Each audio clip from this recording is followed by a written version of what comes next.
Eu quero esperar Pode por continuar, isso. professor. Como está sendo gravado também, né? Evidentemente que a gente pode retomar, né, alguns pontos que a gente trabalhou enquanto ele estava offline, tá bom? Então, muito bem, pessoal. Primeira coisa é o seguinte: é um tema muito abrangente, muito amplo. Primeira coisa, né? Então, vejam. Então, na realidade, a gente vai dar um mergulho, né, ou uma imersão, né, como esses atletas, né, que fazem um percurso muito rápido, né? Assim também nós faremos nessa live de hoje, porque a piscina não dá para ser tão profunda, mas a gente vai dar, portanto, alguns elementos chaves que consideramos importante sobre essa temática desta live ou desta aula live. Bom, aí a gente tem 3 elementos, né? Nós temos o elemento educação matemática, o elemento educação do campo e interdisciplinaridade. Então, veja, no tema da live, nós temos 3 subtemas, vamos dizer assim, né? Ou 3 outros temas, né, que compõem o tema da live, melhor dizendo. E é evidente que cada tema desse, isso dá pelo menos um semestre, né? Vocês devem, né, ter uma disciplina, possivelmente, chamada educação matemática, educação do campo, né? E talvez, pelo menos dentro de uma da metodologia da matemática, enfim, qual a nomenclatura que vocês deem,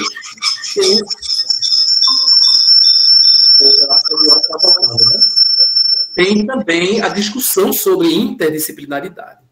Tá? Então, a gente vai falar um pouco sobre cada um desses conceitos, né, para que a gente possa, então, situar-se e, a partir daí, dar continuidade ao nosso tema. Né?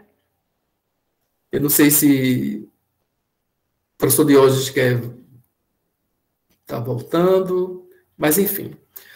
A questão é, por onde começar? Talvez essa seja a pergunta, né?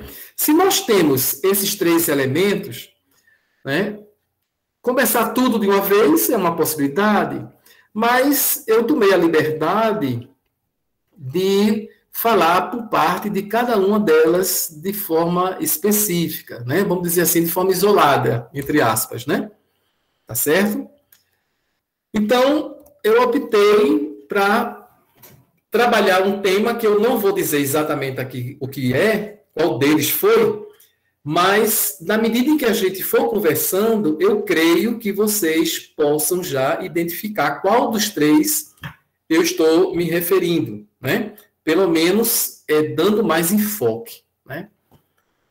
Tá tranquilo, pessoal? Alguém pode me dar um retorno aí?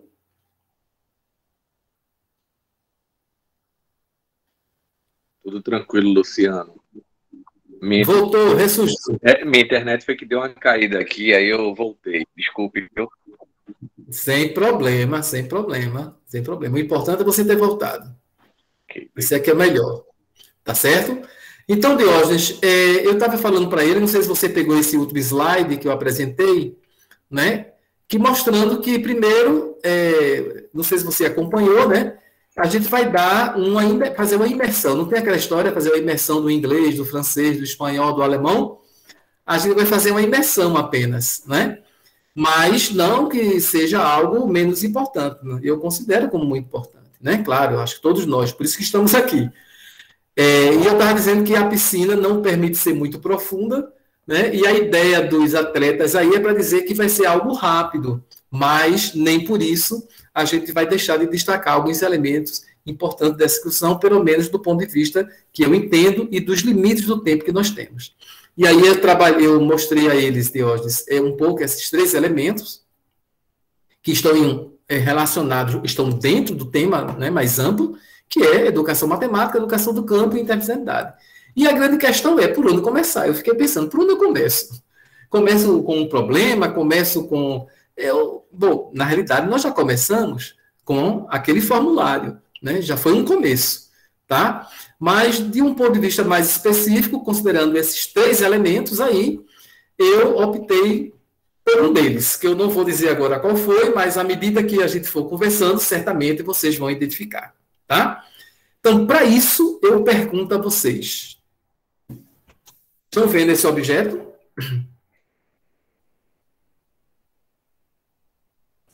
Sim. Sim. Que objeto é esse?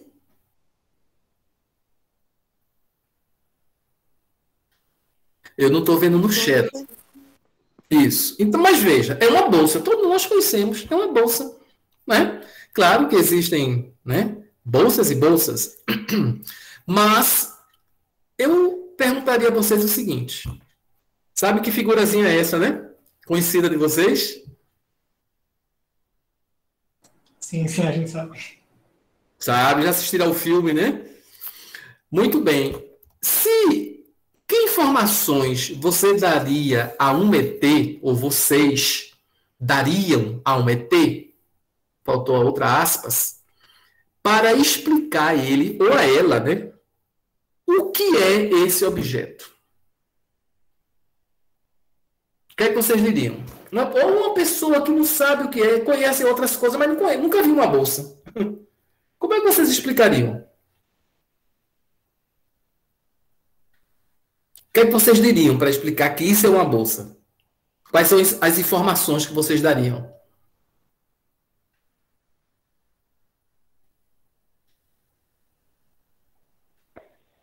É um compartimento portátil. É um compartimento. Vou até anotar aqui, viu? Perfeito. Muito bom. É um É um compartimento. objeto para transportar coisas. Um compartimento, objeto para transportar coisas.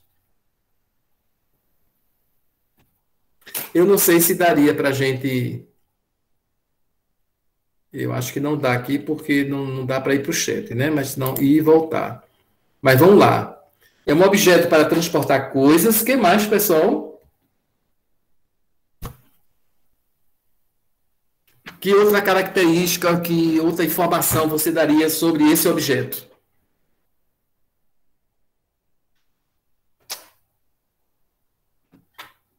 Só esses? Acho que tem mais, não tem que vocês diriam?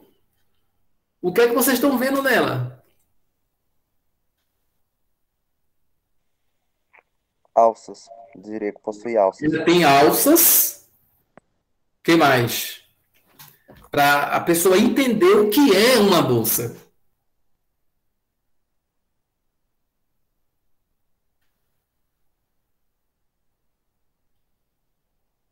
Vocês acham que essa bolsa caberia um elefante? Não. Não, né? Pela experiência que a gente tem, ela não caberia, porque é uma bolsa, né? Possivelmente de uma mulher, né? E por que a gente acha que ela não caberia um elefante?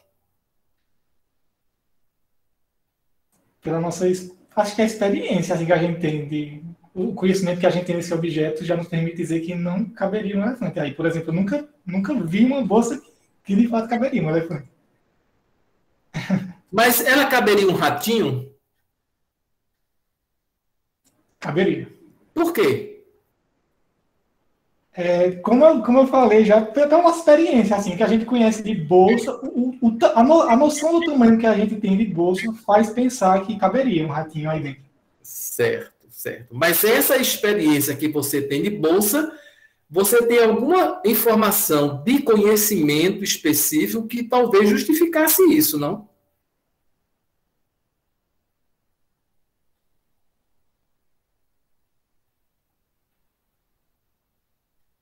Aí volta para o que a bolsa, assim, para a serventia da bolsa, Sim. quando a gente usa ela, assim, para que a bolsa serve em nossa sociedade? É carregar pequenos objetos, assim, quando você vai sair. Certo. Não como um ratinho é pequeno também, aí dá para carregar. Tá certo. Mas vejam, com essas informações, alguém quer falar mais alguma coisa? Pode falar, por favor, até ajuda. Mais ainda. Assim, não sei se era essa a ideia, mas se o ET ele não conhece o termo bolsa, como é que ele vai conhecer os outros termos? Então, Por isso que eu estou mais perguntando. prático, mostrar na prática o que realmente cabe dentro dela, não? Certo. Como é teu nome? Carol. Ana Carol. Carolina. Ótimo, Carol. Sua intervenção. Muito boa. Mas vamos supor que ele conhece outras coisas e a partir das outras coisas que ele conhece, você vai explicar o que é uma bolsa. Né? Que outras coisas eu podia dizer que isso constitui uma bolsa? Ela é feita de água? Teve um comentário aqui no chat de Eliakim que ele colocou. É um objeto feito de couro que serve para guardar objetos. Ah, olha lá. Então, é porque eu não estou no chat, né? No chat. Então, objeto de couro, né? Então, vejam. Agora, eu vou a partir daí, né, para continuar com nossa conversa. Veja, é um compartimento. Mas vejam. Uma caixa d'água é um compartimento? A gente não considera ou não?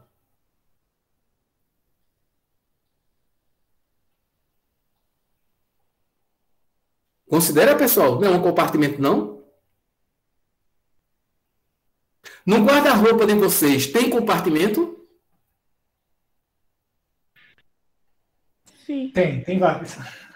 Tem vários, né? Até subdividido, né? Tem gaveta maior, grande, gaveta pequena, não é? Tem um compartimento dos cabidos, né? Então, vejam que se a gente disser que é um compartimento, pode ser várias coisas, concorda? Se a gente disser que é um objeto que serve para transportar coisas, esse objeto aqui, a gente chama de bolsa? Dá para ver? Sim, perfeitamente. Dá, né? Mas como é que a gente chama esse objeto? Tem um nome específico, não tem para ele? Ele cabe coisas também, né? Mas é interessante que a gente não chama de bolsa, né? Por exemplo, esse objeto aqui também cabe coisas. Cabe água, mas também podemos botar uma cadeira aqui dentro. Então, vejam, o que é que eu quero dizer com isso? É de couro. Mas um sapato pode ser de couro, pessoal? Não pode ser de couro? Mas, mesmo sendo de couro, ele é uma bolsa? Vocês sabem muito bem que não, né? Então, vejam, para eu explicar essa bolsa, para que a gente possa entender o que é essa bolsa, eu preciso de uma pleiade, um grande número de informações para tentar explicar o que é a bolsa. Tudo que vocês disseram está correto. É um compartimento, ela é um objeto para transformar coisas, ela tem alça, ela é um objeto de couro, né? Ou pode ser de couro. Mas vejam, se eu quisesse explicar um pouco mais, eu poderia dizer, ela tem um volume, não tem? Porque para caber coisas dentro dela, ela tem que ter aquele espaço interno para caber, né? Eu posso definir, achar se é uma bolsa que é de preferência das mulheres ou preferência de homem. Eu não posso decidir isso? E mais ainda, eu posso tentar entender e devo como é que a bolsa é produzida. Onde a bolsa é produzida. Como é que se dá essa relação de trabalho no processo de produção de uma bolsa? Há consequências para o meio ambiente? Então vejam, como é aparentemente um objeto de uso pessoal, cotidiano, que a gente encontra com facilidade, mas a partir do momento que a gente tenta entender o que é aquele objeto, a gente tem alguma dificuldade de explicar. E todas as informações que nós formos dando sobre aquele objeto ajudam e ajudam muito, mas não dizem plenamente o que é, certamente. Né? Esse exemplo eu dei para vocês como uma possibilidade, veja bem, uma tentativa de ilustrar um pouquinho para vocês a interdisciplinaridade. Percebe? Então, a interdisciplinaridade, ela tem essas particularidades, né? É um conjunto, né, de conhecimentos, de informações que vão entrando na medida em que eu vou tentando compreender aquela situação. Pessoal, deu pelo menos para introduzir um pouquinho essa ideia da interdisciplinaridade. Vocês acham que fez sentido? Faz sentido? Eu acredito que sim. No caso, faz relação com, por exemplo, fica difícil você explicar o que é campo utilizando apenas uma área. Por exemplo, a matemática. Eu vou explicar o que é campo só utilizando a matemática, sendo que ele envolve outras áreas, outros contextos, outras disciplinas. Aí, da mesma forma que a gente explicou a Bolsa através de diversos contextos, poderia explicar a Bolsa através de diversos contextos, como é feito, para que serve. Da mesma forma, a gente faria isso com o campo, no caso. Uhum. Né? Então, vejam, e como diz uma amiga minha, a professora Heloísa Basto, cuidado, interdisciplinaridade também não é uma sopa, né? Que você pode misturar várias coisas simplesmente, não é isso, né? Existe toda um aporte epistemológico, até filosófico, que vai nos ensinando e nos vai dando a compreensão do que seja a interdisciplinaridade. Claro que isso foi apenas uma ilustração, uma provocação, para que a gente pudesse, a partir de agora, situar alguns elementos de ordem mais conceituais sobre a interdisciplinaridade. Ok? Então, vejam, segundo Moraes, né, se a realidade é complexa, ela requer um pensamento abrangente, multidimensional, capaz de compreender a complexidade do real e construir um conhecimento que leve em consideração essa mesma amplitude, né? Todos nós sabemos que a realidade ela é sempre complexa. Ora, como é que você vai explicar algo que é complexo a partir ou somente ou a partir de uma única perspectiva? Você vai reduzir o objeto, né? Então, vejam que é por isso que a interdisciplinaridade ela é importante, né? Ela requer um pensamento abrangente, não limitado e multidimensional, né? Você não pode ser um entendimento focado, né? Pontual, né? E que capaz de compreender essa complexidade, tá? Então, aí é só a tentativa de se aproximar de eu não vou dizer nem de um conceito, mas de algo que é característico da interdisciplinaridade. Não há um conceito único de interdisciplinaridade, né? Até porque você podia também, né, a gente não vai tratar aqui mais da transdisciplinaridade, né, do pensamento complexo, né? Edgar Morin trabalha muito isso, percebe? Mas a interdisciplinaridade é um passo importante. Tá? O objetivo da interdisciplinaridade é construir representações de situações específicas utilizando os conhecimentos das diversas disciplinas, né? Não é algo também assim estanque, mas é nesse processo que as disciplinas vão entrando e vão dando o seu contributo e você vai tendo a compreensão, vai construindo o que é e compreendendo o que é aquela de situação. Bastos é a pessoa que eu acabei de falar agora, a professora Heloísa Nóbrega Bastos, tá? Uma grande amiga a propósito. Para tanto, seria necessário um conjunto de especialistas que analisariam uma situação específica, né? Vocês viram o caso da Bolsa aí, né? Você não entende de tudo. Você não sabe, certamente, nós não sabemos, ou a maioria de nós, talvez, não saiba como é que se dá a produção de uma bolsa? Qual é o maquinário que se tem, né? Como é que se faz o corte? Enfim, há uma complexidade de situações aí que estão postas. A comercialização da bolsa, que seria uma outra questão que a gente poderia também analisar. Né? O que é que dá valor a uma bolsa? Né? Na sua singularidade, planejando de forma simultânea e coletiva. Veja, isso que é interessante, né? A interdisciplinaridade não pode ser eu faço isso, o outro vai fazer outra coisa, a outra vai fazer outro pedacinho. A ideia da interdisciplinaridade é que seja algo simultâneo e coletivo.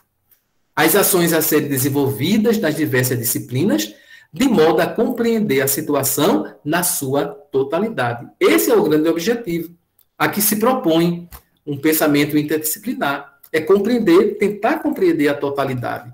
Diante disso, busca alternativas a um modelo educacional baseado na mera transmissão de conhecimento, na visão apenas disciplinar e na relação professor-estudante verticalista e autoritária de quem sabe para quem não sabe. Esse é um texto que eu escrevi, não está aqui a referência, mas enfim. Então vejam, a interdisciplinaridade ela é muito importante porque ela quebra essa concepção de uma mera transmissão do conhecimento, né? De alguém que sabe para alguém que não sabe, aquilo que Paulo Freire também tanto trabalhou nos seus escritos, nos seus estudos, né? Tá tranquilo até aí, pessoal? Posso continuar? Diógenes, você continua conosco ou está com dificuldade? Bom, para a gente entender um pouco a discussão sobre a educação do campo, é preciso estabelecer uma diferença básica, né? Que é a diferença entre a educação rural e a educação do campo, tá certo? Continua sim, Luciano. Ok. Tá dando para ajudar um pouco aí na discussão? Então, vejam. É muito importante que a gente poderia fazer uma abordagem muito mais ampla e profunda sobre cada um desses temas. Mas eu apenas estou situando vocês para que a gente possa, né, no conjunto, né, ter uma compreensão do que vem a ser, do que a gente quer trabalhar nessa live de hoje, tá? Então, é preciso diferenciar o que se chama de educação rural do que se chama de educação do campo hoje, né? Sobretudo no contexto brasileiro, né? Porque fora do Brasil, essa diferenciação, ela não existe, né? Ela praticamente não existe, tá? Isso é algo, digamos assim, muito latino-americano, eu diria, não só brasileiro, mas latino-americano. E aí a gente poderia levantar alguns elementos para mostrar isso para vocês.